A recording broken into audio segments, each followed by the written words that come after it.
আপনারা জানেন লিওনেল মেসির বার্সেলোনার হয়ে প্রথম ম্যাচটি কার বিরুদ্ধে ছিল? সেটি ছিল জোসে মরিনহোর পোর্তোর বিরুদ্ধে। জোসে মরিনহো সেদিন মেসিকে দেখার পর কি ভেবেছিলেন? মেসির বিরুদ্ধে খেলার সময় যে অতুলনীয় তীব্রতা ও চাপ অনুভব করেছিলেন তা তার কথাতেই ফুটে উঠেছে। চলুন শুনে নেওয়া যাক। অনেকেই জানে না যে বার্সেলোনার হয়ে মেসির প্রথম ম্যাচটা আমার বিরুদ্ধে ছিল।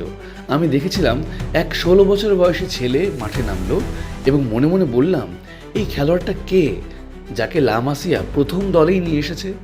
আমি জানি লা মাসিয়া একটি কঠিন জায়গা, কিন্তু সেখানে এত দ্রুত ওপরের স্তরে পৌঁছানো এবং প্রথম দলে জায়গা পাওয়া এক এক্সট্রা অর্ডিনারি ব্যাপার।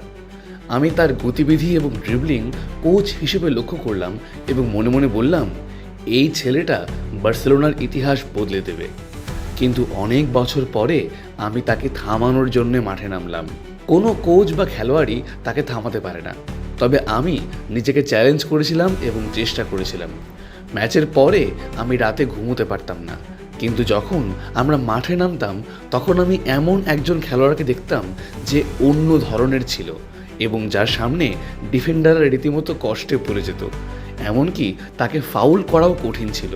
যদি আমি জানতাম যে ওই 16 বছর বয়সী ছেলে আমার ক্যারিয়ারে এত সমস্যা তৈরি করবে, আমি হয়তো তাকে কাছে নিয়ে যেতাম এবং যেখানে যেতাম তাকে আমার সঙ্গে নিতাম।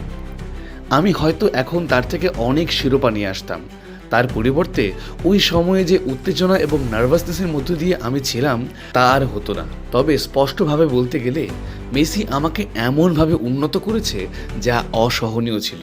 এটাও সত্য যে সে তার কোচদেরকেও উন্নত করেছে, যদিও তার আদতে কোনো কোচের প্রয়োজনই ছিল না।